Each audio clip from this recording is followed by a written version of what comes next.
Olá, bem-vindos ao módulo de Geoestatística. O meu nome é Ana Cristina Costa e sou professora auxiliar na nova IMS, onde sou responsável pelo Sistema de Garantia da Qualidade do Ensino.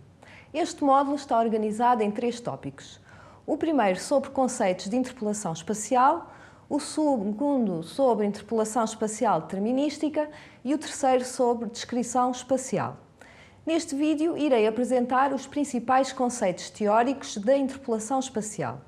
Estes conceitos estão mais detalhados no e-book e nos ecrãs de aprendizagem disponibilizados na plataforma, pelo que vos aconselho a consulta destes materiais. A interpolação espacial é o processo de utilização de pontos com valores conhecidos para um atributo para prever os valores do atributo em localizações, isto é, pontos, onde não existem dados. O processo de interpolação consiste então em passar de ficheiros de pontos com os valores das amostras para ficheiros de tipo raster que correspondem a superfícies com valores contínuos. Diz-se que um interpolador é exato quando os valores estimados nas localizações onde existem amostras são exatamente iguais aos valores observados das amostras. Consequentemente, a superfície interpolada passa nos valores dos dados.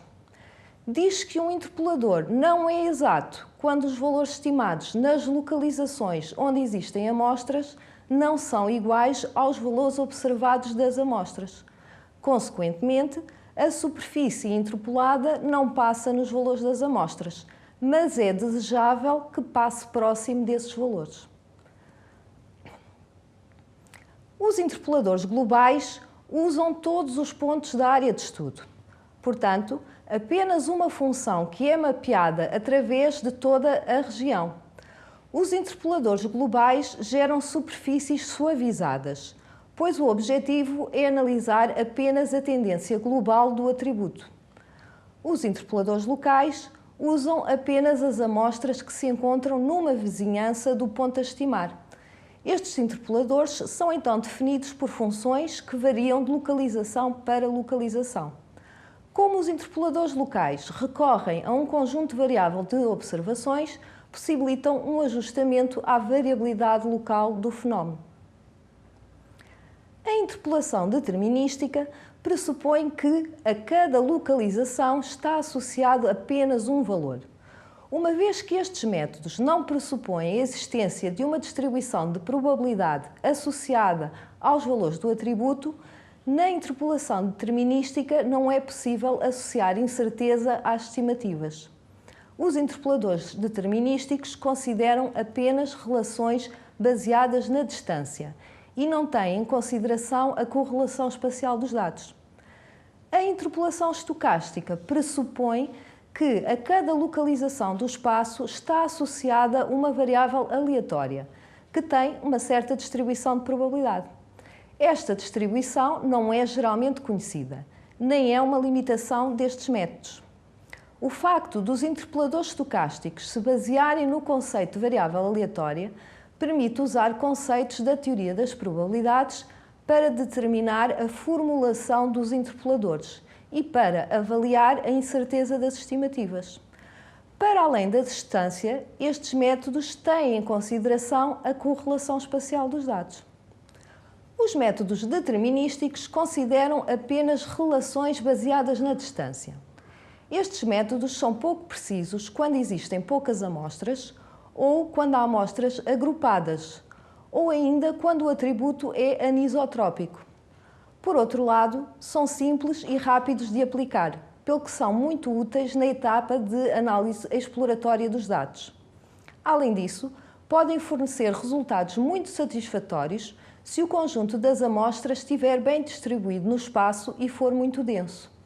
O método determinístico mais utilizado é o da ponderação pelo inverso da distância, que iremos abreviar pelo acrónimo em inglês IDW, que significa Inverse Distance Weighting. Este método estima cada ponto não amostrado como uma média ponderada dos valores conhecidos na sua vizinhança, utilizando como ponderadores o inverso da potência das distâncias aos mesmos. A potência determina o ritmo de diminuição do peso de uma amostra conforme a distância aumenta. As amostras que estiverem à mesma distância do ponto a estimar terão o mesmo peso.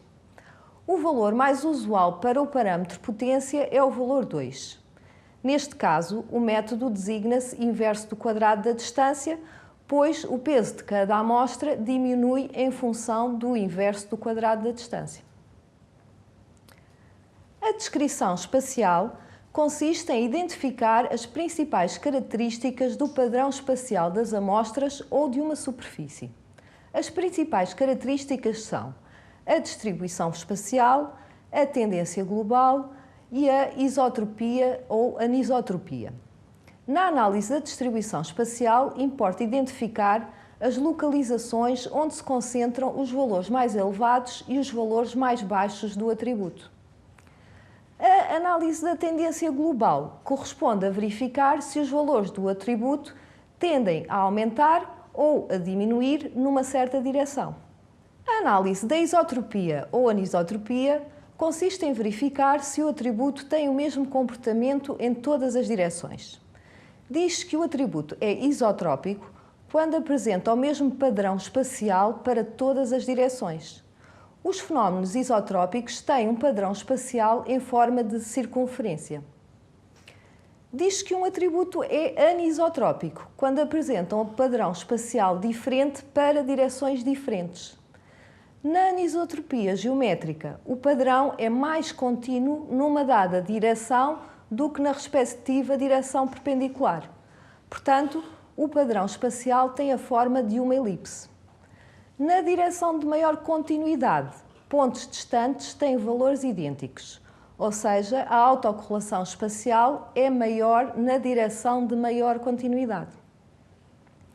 Para aprofundarem os vossos conhecimentos sobre os conceitos de interpolação espacial que apresentei, sugiro que estudem os materiais disponíveis na plataforma.